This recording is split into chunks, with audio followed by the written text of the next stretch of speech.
7 feet. Excluded. Doesn't match up. Hakeem Robinson, not excluded. Not excluded.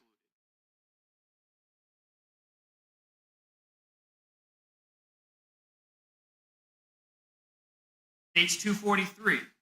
This is on November 25th, 2019.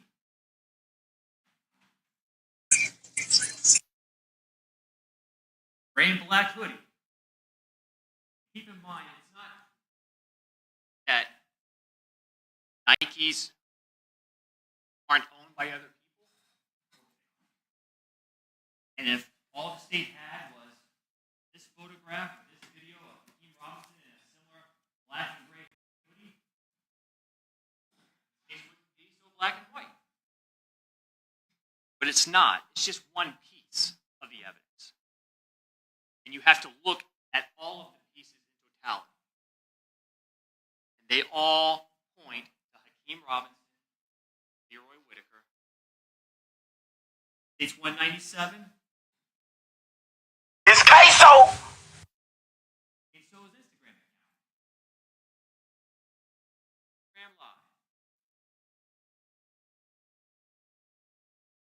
Black and gray hoodie. You see his hair.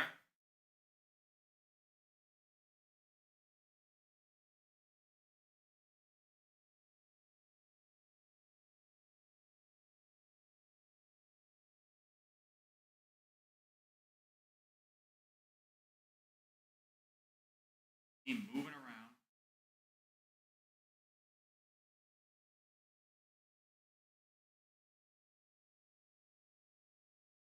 Back to the firearm for a second.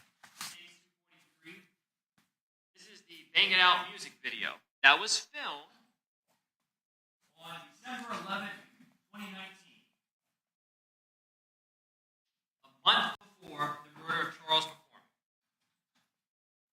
And look at the firearm in Hakeem Robinson's hand, his right hand. Fairly distinctive looking, I would suggest.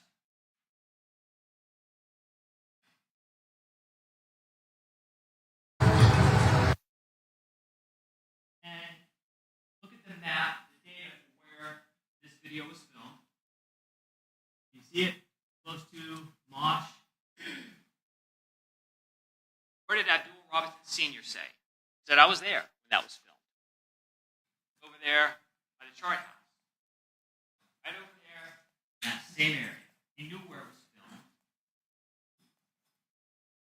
It's filmed on December 11th, 2019. Went back to the expert's testimony when he did that comparative analysis between the firearm depicted in that music video, as well as a known firearm He went out and procured for his testing, which is in the center. And then looking at the images from the dash cam. Points of comparison. Does it look similar? Even if you ignore the expert's testimony and you just look at these images, What does common sense tell you? What do you see with your own eyes?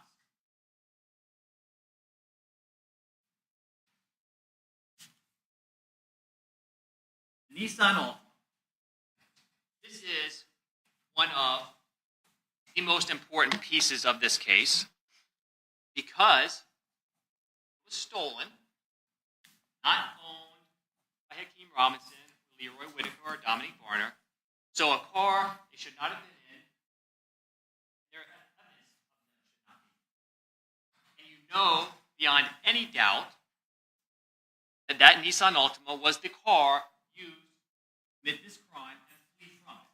You know beyond any doubt that it was occupied by those involved in this crime. States 77 and states 187. On the left, that crashed Nissan Altima after it fled from Officer Collins. And on the right, a still shot from the dash cam showing the car that was used, occupied by those who are responsible. Same car. States 187, and this is just a few seconds. That's the car right there, right there. Victor Kruger. Saw the car, saw the shooter get back into it, and as you hear, that's the car right there. So there's no doubt that Nissan Altima was the one that was transporting the guilty from that scene. Let's talk about Officer Collins for a second. He followed that vehicle, Not knowing Charles McCormick had been shot and killed, knowing shots had been fired. So he pursued it, turned his lights and sirens on, telling that vehicle, the occupants, to pull over, to stop, and they refused. Garner, who admittedly was in that car driving, and admitted to flying, driving recklessly, reaching very high speeds, going through a residential neighborhood as he was trying to get away. Get away himself, but also those who were with him, his friends.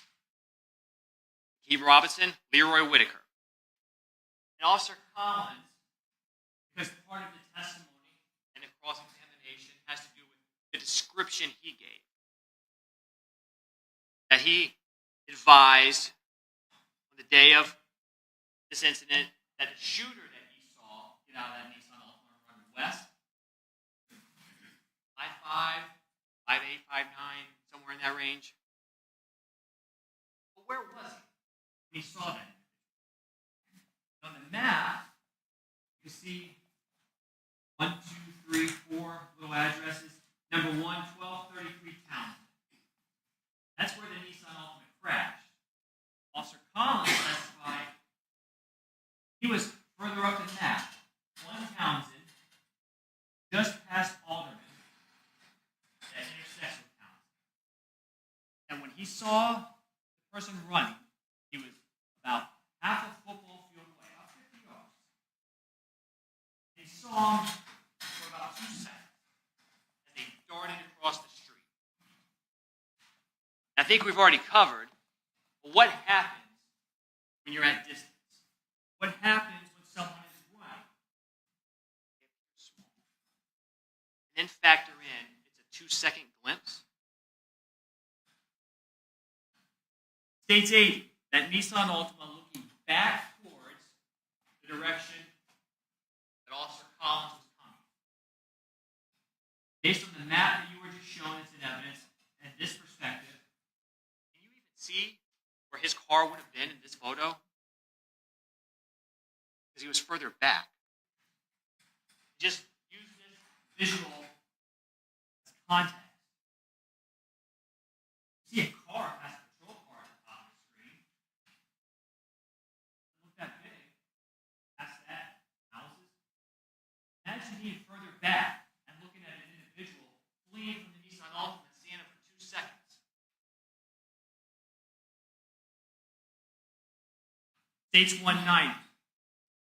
Still shots from the Belmead video that you saw, that's in evidence. You can look at it again. And when you look at it, you can take note of these times if you want. At 11:03:23, the shooter on the image to the left runs between the houses and passes that car. Camera doesn't move, car doesn't move, just the shooter. Then look at the image on the right. 11:06:05. Almost 3 minutes later, that's Officer Collins. He wasn't right up. And you saw Officer Collins. 6'4", testified. So look at the 2 images, and on the right, Officer Collins, as he goes past that same vehicle.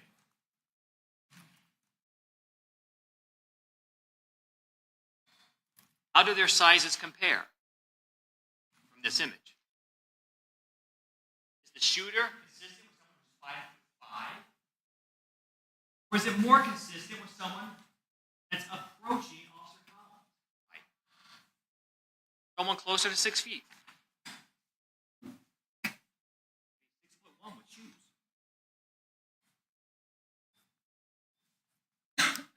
Going back to that Nissan Altima, States 87. Not just the car, but it's what was found in it. DNA, fingerprints. On the Glock, top of the slide, not on the handle, Not even on the front of the slide, on the rear of the slide. Fingerprints belonging to Hakeem Robinson. His prints on that gun in that car. Now, the analyst can't say at what point in time that fingerprint got put on the gun. Dominic Garner can. The expert couldn't. But common sense tells you, Based on even the line of questioning, fingerprints can get wiped off. They can get wiped away. You're going to find a fingerprint on the slide of a Glock left behind in a car that the suspect's just fled out of. But that print, maybe that's been on that gun and that gun's been passed around. And yet you get a print on the top slide, clear enough to identify, and it belongs to Hakeem Robinson, who, coincidentally enough, DNA is found on that rolled up white t-shirt next to it. greater than 700 billion. The analyst says we stop at 700 billion because we can't comprehend numbers bigger than that. Can you imagine if you were told you had greater than a 700 billion chance to win the lottery? Over 700 billion times more likely that you were going to win when you purchased that ticket and lose? Do you have an abiding conviction to go out and buy that ticket? Would you think you could lose? Well, I suggest to you that this piece of evidence lost over 700 billion times more likely on that shirt next to his prints on that gun and this stolen Nissan Altima that was just used to leave the scene of the murder. States 88, that same shirt, Rolled up, balled up. and it's a size large. States 89. You have the shirts, you can look at them. The one in the back's a medium, where Leroy Whitaker was, a little bit smaller. Also, States 92, see a rifle in the floorboard, and then that white shirt, that medium-sized shirt. With Leroy Whitaker's DNA. Again, greater than 700 billion.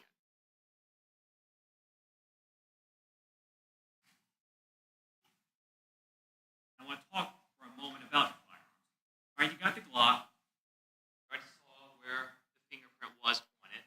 And that gun, Dominic Garner says is his. Serves him no purpose in the world to admit that gun is his. Just feeding the story. Why say that's his gun? How does that help? Does it serve any purpose? No. But yet he's admitting that not only was he involved, but Yeah, that was my gun. And he's just telling a story based on what he knows in discovery. He knows Hakeem Robinson's prints on it. why not say that was Hakeem Robinson's gun? Got his prints on it. But he doesn't. He says, that was my gun. He admits it. And again, you don't have to like Dominic Garner. I'm not saying he's a good person. He's a criminal. He's just their kind of friend. And if you're going to plan a murder, Who do you take with you? Is it not a Dominic Garner? you want someone you can count on. Their friend. Someone who shares the same goal. Page 92, again, is that rifle. What I really want to point out, States 103. Because Dominic Garner says that rifle is Leroy Whitaker's. And it's in the back seat next to the item with Leroy Whitaker's And he didn't pull the trigger, Leroy Whitaker, but he is a principal. He knew what was going to happen. He wanted it to happen. And this rifle tells you that without speaking a word. Look at it. It's an assault rifle. Okay? It's set to fire. That tab, set to fire, tells you everything About the intent for that weapon to be used. Not only is it set to fire, there is a live .223 caliber round chamber. One small muscle contraction of the finger away from discharge. States 104, That live round. Leroy Whitaker's live round. Leroy Whitaker's intent. If that one wasn't enough, 107, 26 total rounds. 26 individual statements.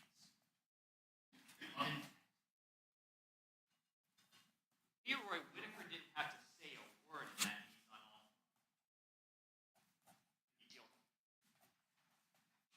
You show off with a loaded AR-15 and chamber a round, set it to fire.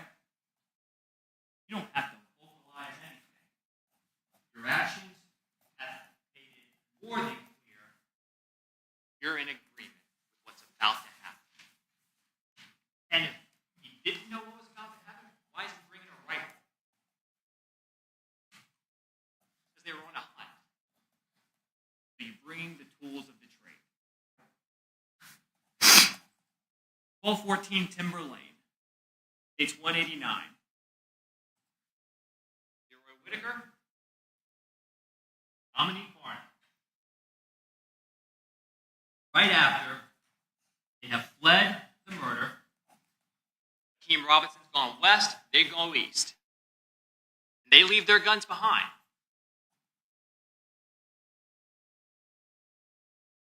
Leroy Whitaker, not just a spectator, An active participant. He wasn't. He was roped into all this, had no idea what was going to take place, no idea what was about to happen, didn't want it to happen. Stayed in the car. He could have got out, laid down in the front yard, put his face down, spread his hands, because officers were coming, and said, officer, officer. But he didn't. consciousness of guilt. They're getting out of there.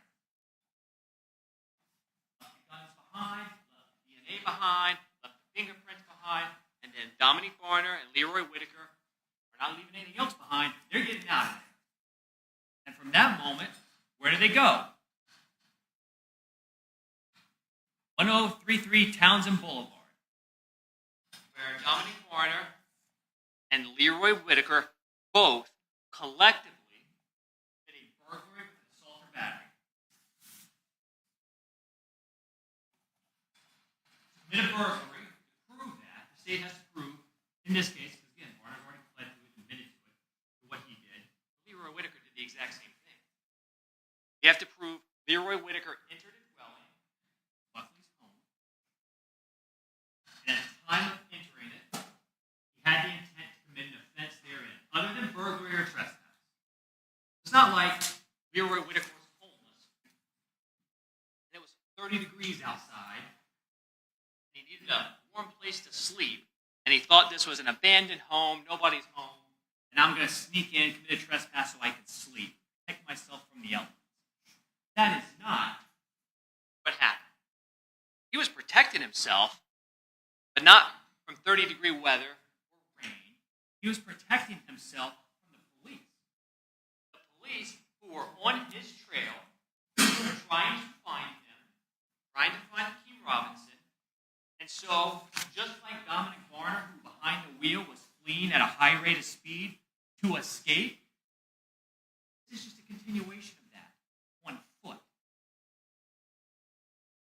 So, with the intent to thwart the police, to escape the police, to resist the police, to ignore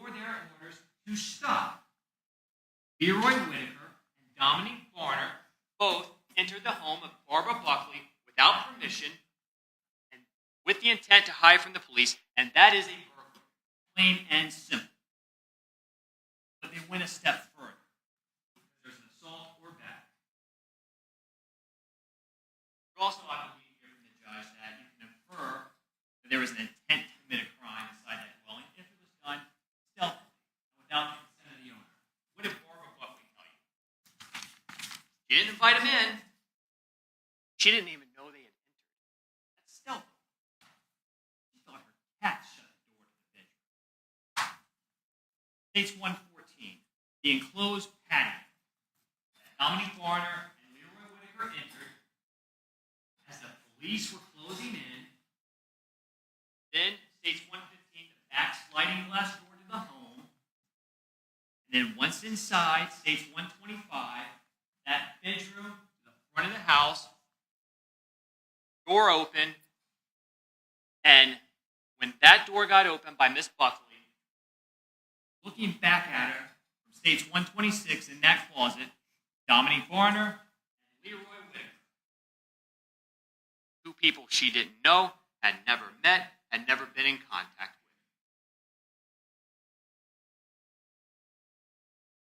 with. Then the assault and battery by both Dominique Varner and Leroy Whitaker. Both.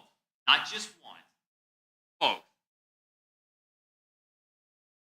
So if you find Leroy Whitaker guilty of burglary, you have to determine, was an assault or a battery committed?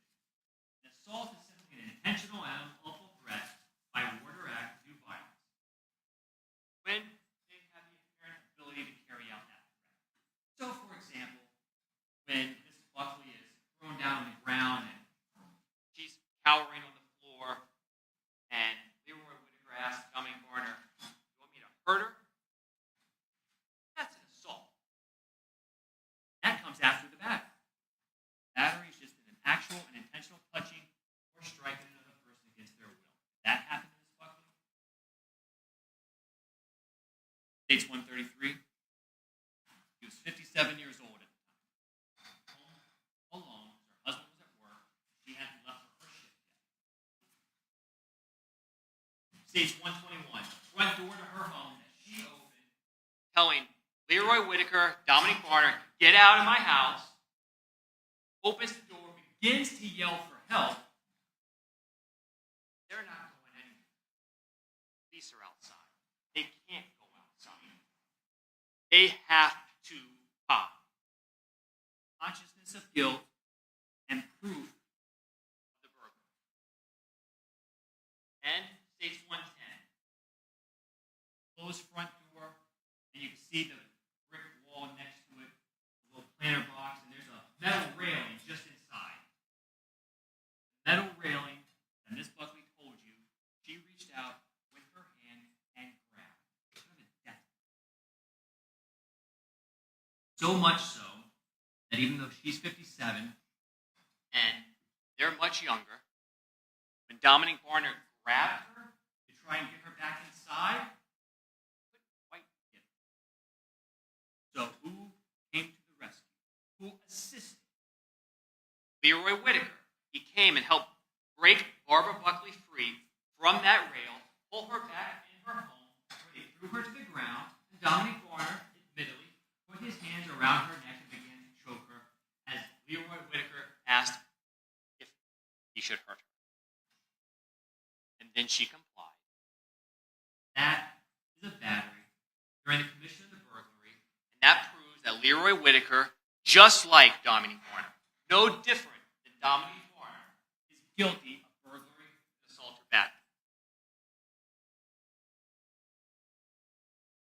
and again. States 135. Slight abrasion to Miss Buckley's neck. Wrist, states 137. DNA from those locations matching Dominique Varner. Again, he admits it.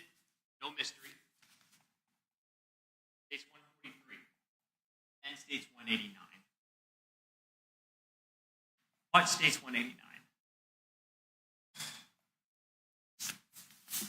Notice it. He flips his leg on that chain link fence, catches, and he falls to the ground.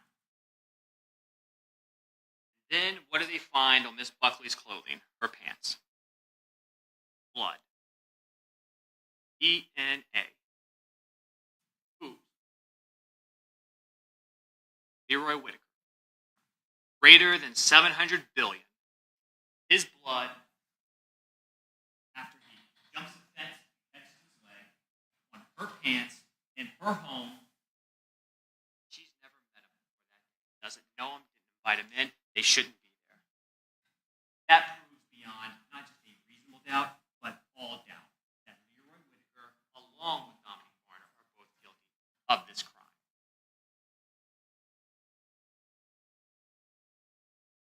Let's talk a little bit more about some of the evidence. And we'll start with Leroy Whitaker's phone number, 803-3671. You don't have all these records back there. There's a lot to go through if you choose. But states 227. Leroy Whitaker's Instagram account, you can see the account name highlighted in yellow at the top, ATK Scotty. You see a phone number, 904-803-3671. Verified. Leroy Whitaker. And you can see at the bottom right-hand corner of the photo, at ATK, and then it kind of cuts off. ATK Scotty. Page 437 and 1057. Text messages on that account where he gives out his phone number. Look at the dates. December 19th, 2019, before the murder. Text 904-803-3671. January 31st, 2 weeks after the murder.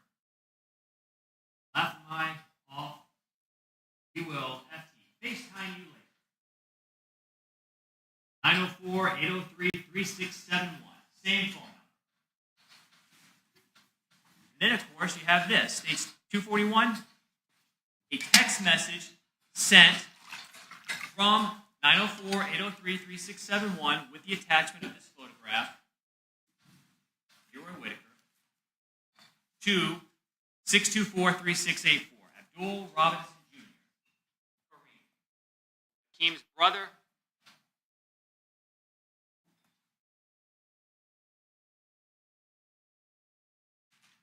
Let's look at stage 246. The maps, in this case, done by Special Agent Corley. And with regard to 904-803-3671 and 624-3684, again, that's Abdul Robinson Jr. And on this map, which we've talked about again in a few moments, you'll see the 478-305-9583, which I believe is associated with Hakeem Robinson, was used by Hakeem Robinson that day. But let's look at the calls. Where are they pinging off of? Between 10:17 a.m. and 11:05 a.m. Leroy Whitaker's 803-3671, as well as Abdul Jr.'s 624-3684, are pinging off the tower. And if you look at the sectors, pointing back towards that red icon. Lawyer trying his hardest, but it's a wrap, folks. It is a wrap. 478-305 number also pinging off that same tower based on the data file, placing it at the scene of the murder at the same time as well. Next slide, again showing those same numbers between 11:30 a.m. and 11:51 a.m. So after the murder. After that Nissan Altima crash, they're trying to get out of there. Leroy Whitaker's 803-3671, being right around the area, Townsend Boulevard, 1033 Townsend. Got the time in advance record associated with it, and they show kind of how they intersect. They're in those bands. Somewhere in there, you see Townsend right above it, as well as the 478-305-9583 pinging off that tower.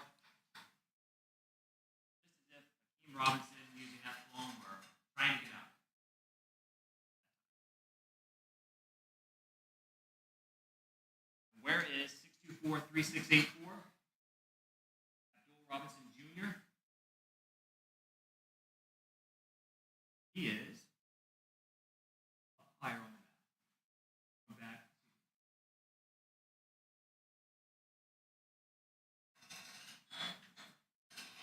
He is up near the top by the 7001 Merrill Road.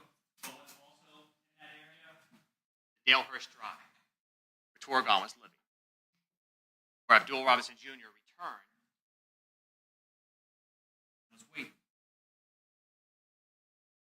You also have the next slide, again showing Leroy Whitaker's 803-3671 number, Abdul Jr.'s 624-3684, as well as Abdul Jr.'s 478-491-2831 number, because he had two. And if you recall, those numbers, He gave out his Instagram account and messages, both numbers. 904-624-3684 and 478-491-2831. Gave them out, just like Leroy Whitaker did on his Instagram. and you can see where they're pinging. And you can also notice that we have in blue another phone number, 904-866-2370. Which belongs to Abdul Robinson Sr. Blue. And this shows up by Townsend at around 12 o'clock. If you remember, Leroy Whitaker and Dominique Barner held Miss Buckley there against her will in her own home about an hour or so. Murder happens a little before 11. Car flies, crashes, they run. So, shortly after noon, that's when Abdul Robinson Sr. is showing up, because it's after the phone calls from Leroy Whitaker to Abdul Jr., Hakeem's brother, cousin, Blue's other son, asking for help, sending the pin drop information to a station in Townsend, 1033 Townsend. That's when he's showing up to pick them up. And Abdul Jr. is pinging again back over near Dalehurst Drive. Leroy Whitaker. His phone records put him again right there in Townsend by his Buckley home, where he after being picked up by Abdul Robinson Sr. Hakeem Robinson, two phone numbers. One, there's no dispute over, 904-704-1595. Second, state suggests is 478-305-9583. So write them down. We're going to start with 704-1595. This is the phone whose account information is in his mother's name. And if you recall his sister, when she testified, she said, Dad, he does. He did give, well, he took care of his sons. He did give them phones. But Abdul Robinson Sr. also told you that this number was in Hakeem Robinson's mother's name, and you'll see the subscriber information every wall. His mom's name. His main number. Number that can be tracked back to him. His mother's name. So, Stage 243 on that number, you see on December 28, 2019, a text message, I just got to Jacksonville. So he's back in town, December 28th. He was in town on December 11th as well, because he filmed the Bang It Out music video.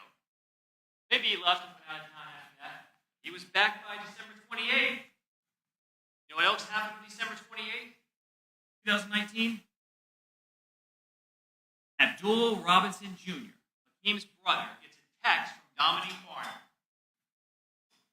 What was it about? You can read it for yourself.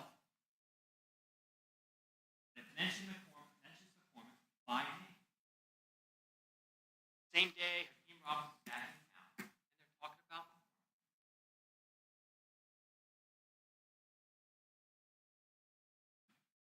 Let's look for a brief moment at Hakeem Robinson's 704-1595 phone, the phone that can be tracked back to him. Look at the activity.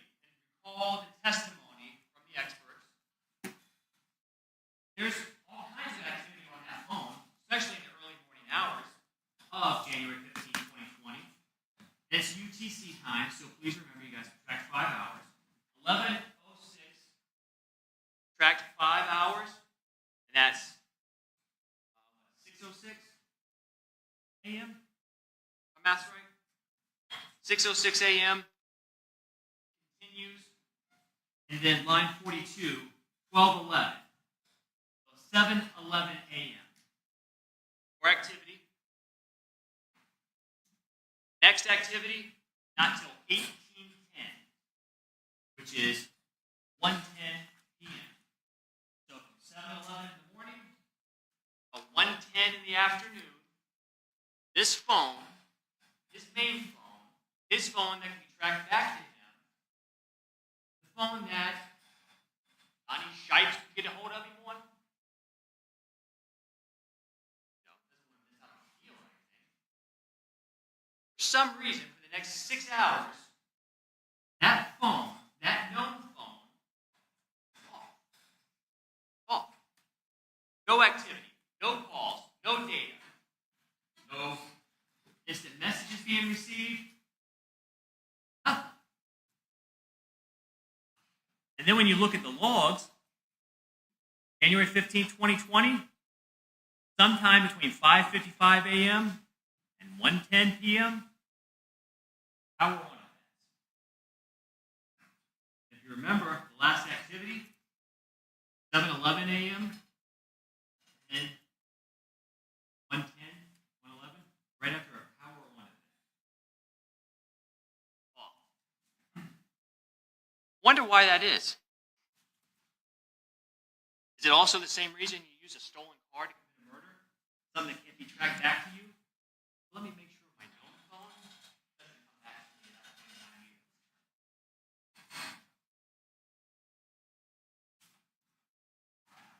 Let's look at the two numbers, 478-305-9583,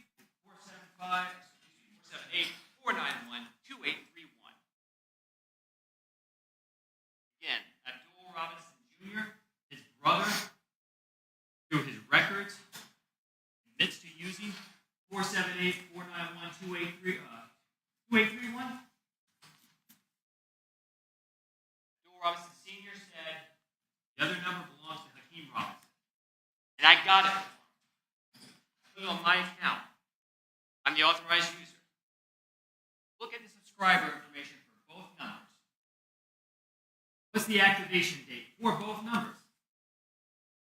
November 12th, 2019. Same for both numbers. All under Darryl Watts, as Blue told you. That's the account he was using. Again, you don't have to like him. These records don't lie. Page 239 shows some contact or attempted contact between the two 478 area code numbers on January 15, 2020. One at about 9:13, 9:16 in the morning, so before the murder. Around the time that they would have been stalking Charles McCormick at his apartment complex. You guys remember he signed in at 10:08 a.m.? That's beforehand. They're in two different cars. And then after 16:54, which is 11:54, 11:55, shortly after the murder, when Hakeem Robinson needs help, attempted contact between the two numbers. Not phone a friend, phone a brother. States 240. Again, 904-866-2370, Abdul Robinson Sr., Blue's identified number. He admitted it. He had the cell phone exam showing that it's his phone, showing the cell phone location. When he shows up at Townsend, where he was coming from, at the video showing that red-orange Dodge Challenger showing up. What is this? Selfie photo. It was taken of him, and he sends it. 478-305-9583. Not sending himself a photo of himself. He sends that to both 478 area code numbers. Hakeem Robinson and Abdul Jr. looking at his outfit. Sends it to both of them. He's not using 478-305-9583. His son.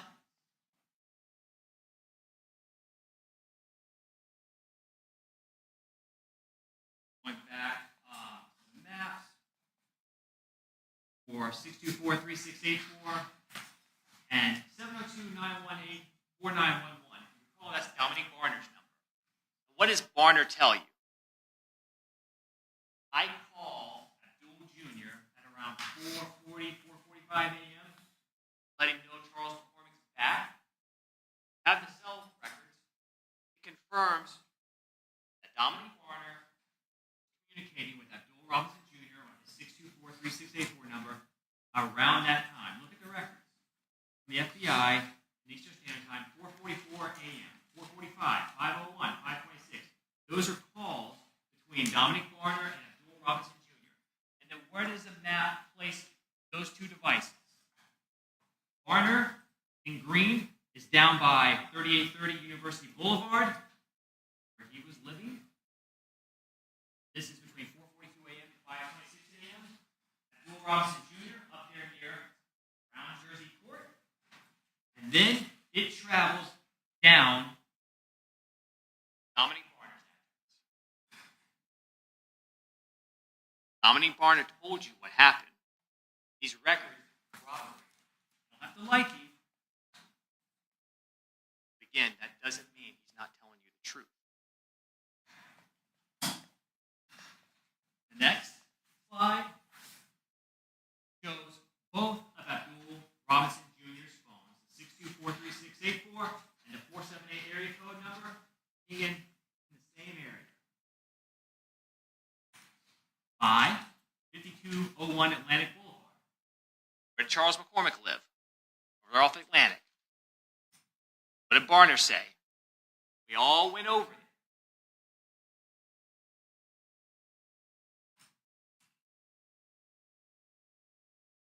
Next slide shows how the 478-305-9583 number that was using data and was pinging initially over there by Merrill Road at the time of the murder, then begins to travel out. Also, in that same area at the time was Leroy Whitaker's number and Abdul Robinson Jr. Next slide shows how 478-305-9583, that device traveling from Merrill down to the area of Townsend, right where Dominique Barner told you Hakeem Robinson was, because he was with him and Leroy Whitaker, where it then begins to travel south again. Keep in mind, he's on the foot. He's still trying to get away. And he goes west down through the residential neighborhood where there's a nature. That's the location that he's allowed to reverse. That takes him out to Arlington Expressway, where he then gets his ride.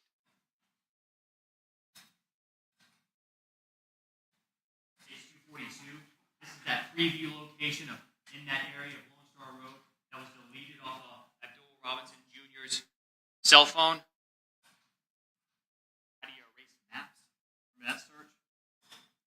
You got a little thumbnail that is saving cache. And you couldn't delete that he received from Hakeem's 478-305-9583 number in that area as he's trying to get the location where he can get picked up. That nature preserve, stage 248, where Miss Gant took then Detective Smith to that apartment complex and said, "This is where I picked Hakeem Robinson up." The defense would like you to believe that she was coached, told what to say.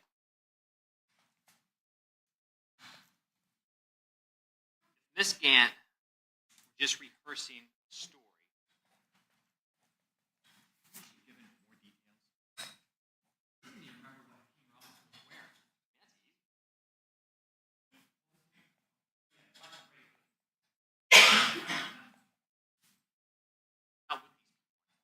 Not with the Oregon anymore. But I remember location, right where Miss Boston. She confirmed a person in a black and gray hoodie that she recognized because of the alert on her phone about a shooting and looking for suspects came from the woods. Now she says 5859 help with that issue. Again, she got a quick glance. She's upstairs and runs inside. But what's key is right before that, she saw a white female in a silver car driving around the neighborhood, driving around that apartment complex, looked like she was lost, looked like she was looking for someone. She said the lady was holding her phone up, like she was using her phone, like she was looking for someone. When Natalie testified, she talked about the phone. You remember what she said? Had the phone up. Just like Miss Boston described. They don't know each other. Busted, I've never seen that lady before. Confirms that Natalie was there as she picked up what she said. And then on this slide, this is between 12:22 p.m. and 12:40 p.m. That 478-305-9583 number in red. You see it's up there, closer to Dalehurst. Almost as if he got picked up by Natalie, taken back to Dalehurst.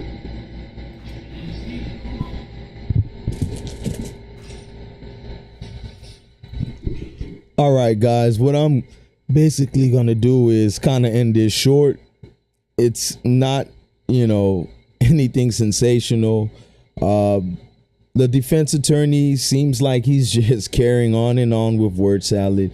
Unfortunately, this is how a lot of closing arguments goes, guys. If you've never been a part of this, as I have many times, when you have a mercy case like this, and I call it a mercy case because everything is pointing to the guilt of Ksoo and his cousin ATK Scotty, right?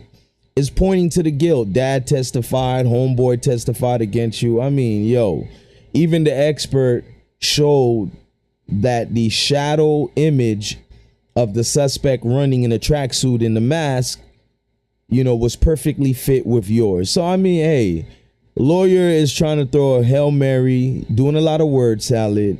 But shout out to y'all if you tapped in. I was trying to see something, if it got climatic or anything. It just hasn't. I can see it, man. The boy is cooked. But what say y'all in the comment section? Thanks for tuning in. I'm going to holla at y'all.